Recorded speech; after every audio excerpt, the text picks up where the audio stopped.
Don't spend the 1916 cent coin you see in this video because it's selling online for a lot of money. Now, my name is James and I've helped collectors buy and sell millions in rare collectibles. All of the prices that you see in this video are backed by real data from top auction houses like Heritage. Now, in this video, you're going to see exactly why these coins are selling for so much money and what you should do if you come across one of these rare coins today. Now, let's get started with this first coin. Now, these are a wheat cent series of coins that you're going to be looking at here. Now, if you did not know already, 1909 was the first year of issue for the wheat cent coin. And that went all the way to 1958 before it was changed to the Lincoln Memorial design in 1959. Now, these wheat cent coins can be very, very valuable. Starting off with this first 1916 wheat cent penny coin. This coin was graded by a company called PCGS.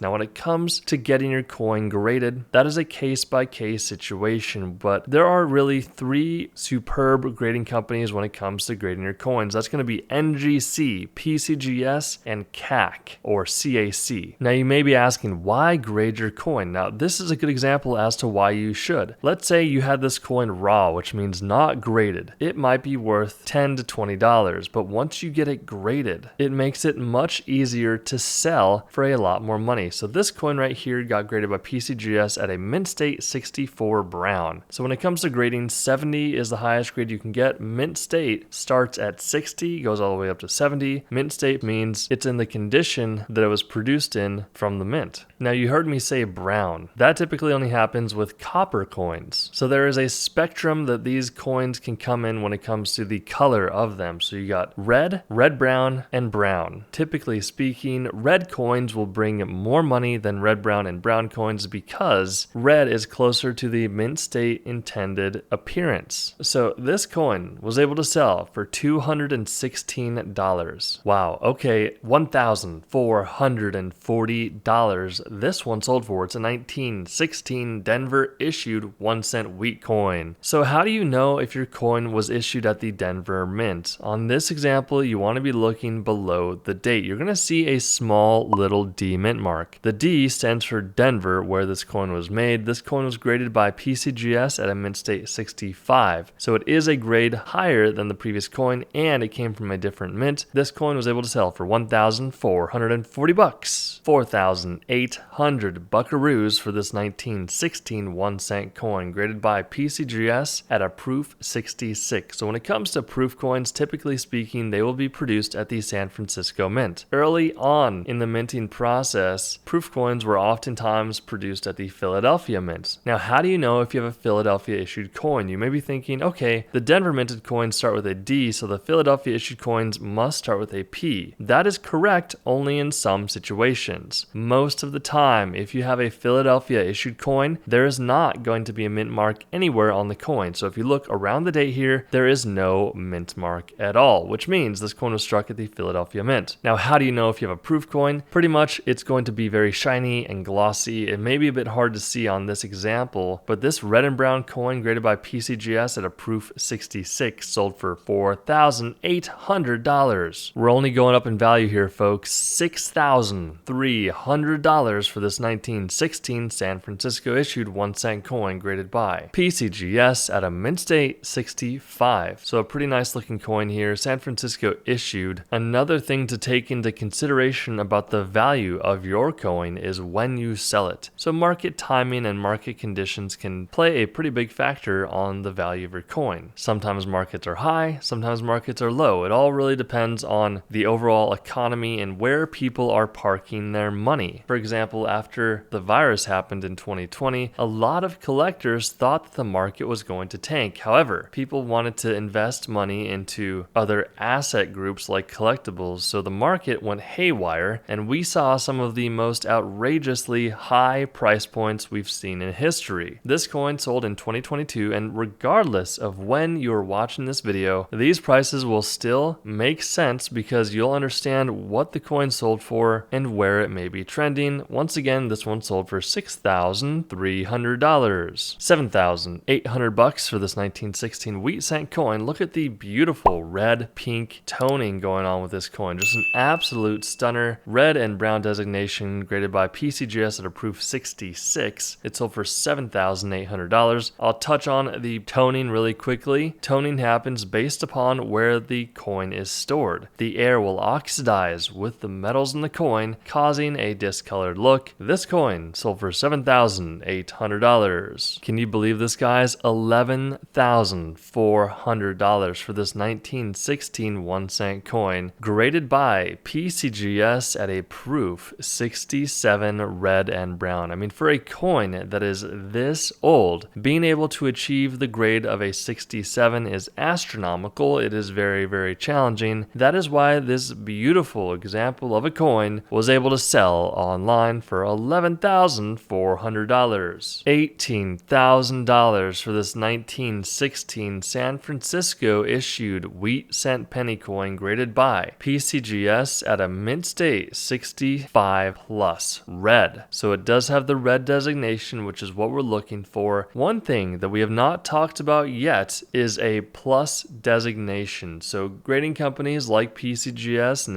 NGC will periodically give a plus designation after the grade. Now what the plus means is that the coin appears to be very, very nice for its grade. It might seem silly, but the plus sign can definitely increase the price and value of your coin. Just a very, very high grade, nice looking coin that sold for $18,000. That's a lot of money for a cent coin. Alright, this coin sold for $36,000, and this one sold recently too. Just an absolute monster of a coin. Now I do want to touch on what you should do when you come across a coin like this. So first of all, I'm not going to get your hopes up, okay guys? A lot of people come to me thinking that they've struck it rich, when in reality, most of them don't. Don't get me wrong, from time to time, people will bring us some very rare and valuable coins. But just to set the record straight, don't get your hopes up when you find a rare coin. Chances are it's not that valuable, but let's say you do find a rare coin and it is really valuable. This is what we recommend you do. First of all, do some homework and research. See if your coin is actually valuable. Secondly, you're going to want to find a few coin experts to help evaluate your coins. Now, sometimes you might have had a bad experience in the past, whether you went to a pawn shop or a coin shop, and they told you that your coins were worthless. Now, that might be true, but maybe they said it in a way that was pretty hurtful. It's all about the approach, and a lot of people, like I said, think they have a really rare coin. So what we say is bring your coin to at least 3 different trustworthy experts. We highly recommend against going to a pawn shop because they will rip you off, and nobody wants to be ripped off. Now, if you want to maximize the value of your coins, you're going to have to do it yourself. This takes time and energy. The best way is likely going to be through eBay. Now, if you need help selling your coins and maximizing the value, you're going to want to get on our email list, and the way to do that is by signing up for our free ebook down below. From there, we periodically send emails giving value to you, and also you'll see some emails that give you more information about our concierge service, where we help you sell a collection that you've either had for a long time or it's been passed on to you from a friend or a family member. Whatever the case may be, if you're trying to sell your collection, we are here for you guys. And if you don't feel comfortable with us, that is completely fine. Just find someone near you that is trustworthy that'll help you maximize that value. So back to this coin, guys. I'll keep it very brief. $36,000. It's a 1916 Philadelphia issued, no mint mark. That means it's from Philadelphia. Like I said, PCGS graded mint state 68. That is only 2 points away from the perfect grade of 70. A very, very challenging coin to get in this high of a grade, and that is why it sold for $36,000. $58,750 for this 1916 Denver issued 1-cent coin, graded by PCGS at a mint state 67 red. Not much to say here, guys. A very high graded coin, Denver issued. When you get into the 67, 68, 69, and 70 for a coin like this, you are going to see some very big numbers being thrown around by these whales who have tons of money and they want these coins in their collection. We do hope you enjoyed this video, guys. Make sure to get your free coin ebook down below, and we'll see you in the next one.